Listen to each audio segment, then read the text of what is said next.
ഇനി നമുക്ക് വറുത്തരച്ച തീയൽ എങ്ങനെയാണ് തയ്യാറാക്കാൻ പറ്റുന്നതെന്ന് നോക്കാം. നമ്മൾ വറുത്തരയ്ക്കാനുള്ള തേങ്ങ നമ്മൾ ചതച്ചെടുത്തിട്ടുണ്ട്. നമുക്ക് ഉണക്കത്തേങ്ങയാണ് കിട്ടിയിട്ടുള്ളത്. അപ്പോൾ അതുകൊണ്ട് നമ്മളത് തിരുമ്മി എടുക്കാൻ പറ്റാത്തതുകൊണ്ട് നമ്മൾ അല്ലാതെ ഇളക്കി എടുത്തിട്ട് അരിഞ്ഞ് ചതച്ചെടുത്തതാണ്. അതിലേക്ക് ഒരു കൊച്ചുള്ളിയും ഒരു കുഞ്ഞ് വെളുത്തുള്ളിയും അരിഞ്ഞ് ഇട്ടു. നമുക്ക് അടുപ്പ് കത്തിക്കാം.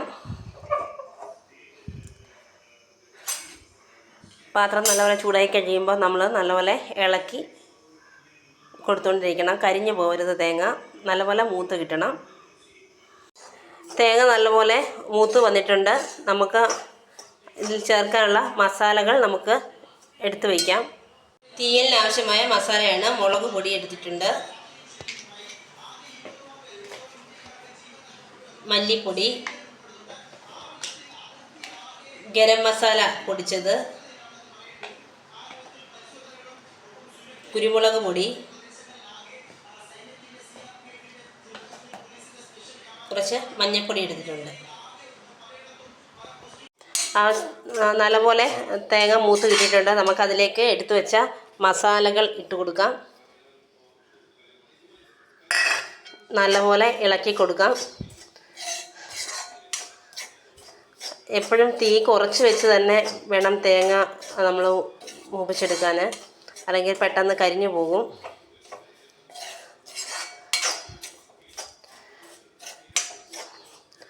തീ ഓഫ് ചെയ്യുന്നു.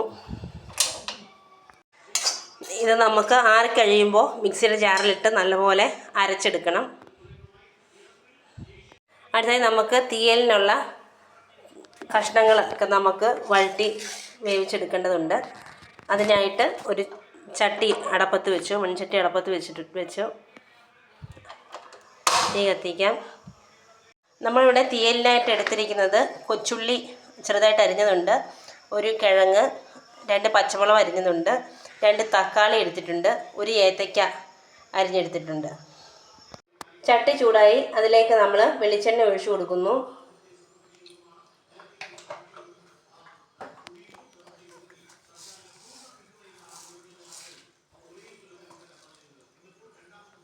അതിലേക്ക് നമ്മൾ കടുക് ഇട്ട് കൊടുക്കുന്നു.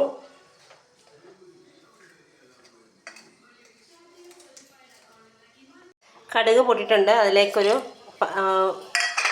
വറ്റൽമുളക് അരിഞ്ഞത് ഇട്ട് കൊടുക്കുന്നു. നമ്മൾ ഏത്തയ്ക്ക അരിഞ്ഞത് ഇട്ട് കൊടുക്കുന്നു.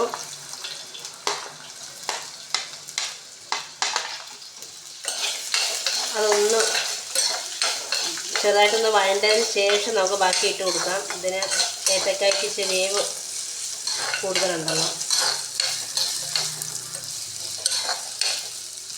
അതിലേക്ക് കൊച്ചുള്ളി അരിഞ്ഞത്, പച്ചമുളക്, കിഴങ്ങ് ഇത്രയും ഇട്ട് നല്ലപോലെ വഴറ്റിയെടുക്കാം.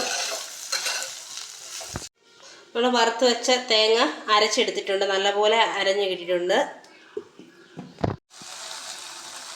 നമുക്ക് ആ കഷ്ണം വഴറ്റാൻ വെച്ചതിനകത്ത് കുറച്ച് മഞ്ഞൾപ്പൊടിയോട് ചേർത്ത് കൊടുക്കാം. അത്യാവശ്യം വഴണ്ട് വന്നിട്ടുണ്ട്. അതിലേക്ക് നമുക്ക് തക്കാളിയോട് ചേർത്ത് കൊടുക്കാം. അതിലേക്ക് അരപ്പ് ചേർക്കുന്നു.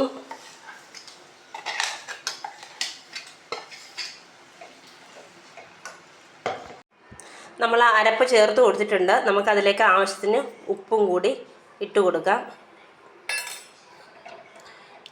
നല്ലപോലെ ഇളക്കിയിട്ട് നമുക്ക് അടച്ചു വെച്ച് വേവിച്ചെടുക്കാവേ. നമുക്ക് അടച്ചു വെച്ച് നല്ലപോലെ തിളച്ച് പറ്റുന്നത് വരെ നമുക്ക് അടച്ചു വെച്ച് വേവിക്കാം.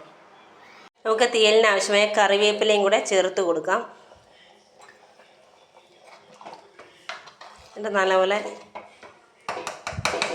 ഇളക്കി യോജിപ്പിക്കാം.